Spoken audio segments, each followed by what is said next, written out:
السلام علیکم دوستو، امید کرتا ہوں آپ سب خیریت سے ہوں گے۔ دعا ہے اللہ تعالی ہم سب کی پریشانیوں کو، مشکلات کو اور بیماریوں کو دور فرمائے۔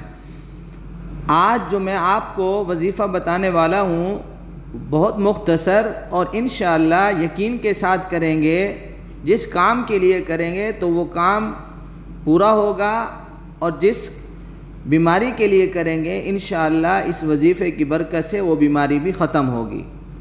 تو دوستو، آپ ہمارے یوٹیوب چینل دیکھ رہے ہیں، آپ سے گزارش ہے آپ کو ہماری ویڈیو اچھی لگے تو اسے لائک کریں، کمنٹس کریں اور شیئر ضرور کریں۔ اور جو دوست ہمارے چینل پر نئے ہیں ان سے درخواست ہے کہ وہ ہمارے چینل کو سبسکرائب کریں اور گھنٹی کے بٹن کو دبا دیں تاکہ روزانہ آنے والی ویڈیو آپ کو ملتی رہے۔ چلتے ہیں آج کے وظیفے کی طرف۔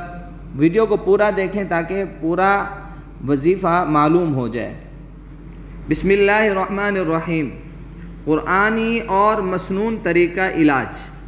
اللہ تعالیٰ نے قرآنی آیات اور طبیب حاذق حضرت محمد مصطفیٰ صلی اللہ علیہ وسلم کے واسطے سے تعلیم فرمودہ دعاؤں اور وظائف میں ایسی تاثیر رکھی ہے کہ ان کی برکت سے بڑا مسئلہ اللہ تعالیٰ حل فرما دیتے ہیں اور بڑے سے بڑی بیماری سے شفا یاب فرما دیتے ہیں۔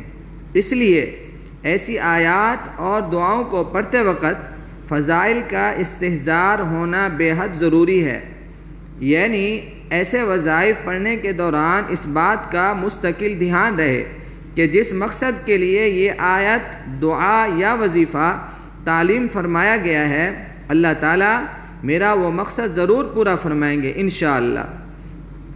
حضرت عوف بن مالک اشجعی رضی اللہ تعالی عنہ کہتے ہیں، ہم زمانہ جاہلیت میں دم کیا کرتے تھے۔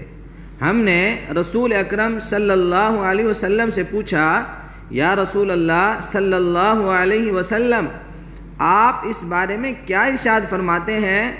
آپ صلی اللہ علیہ وسلم نے فرمایا، مجھے وہ دم پڑھ کر سناؤ۔ سننے کے بعد آپ صلی اللہ علیہ وسلم نے فرمایا، ایسا دم میں کوئی حرج نہیں جس میں شرک نہ ہو۔ صحیح مسلم۔ ہر بیماری میں مریض پر سورۃ فاتحہ پڑھ کر دم کریں۔ نبی کریم صلی اللہ علیہ وسلم نے ارشاد فرمایا کہ سورۃ الفاتحہ دم ہے۔ بخاری شریف۔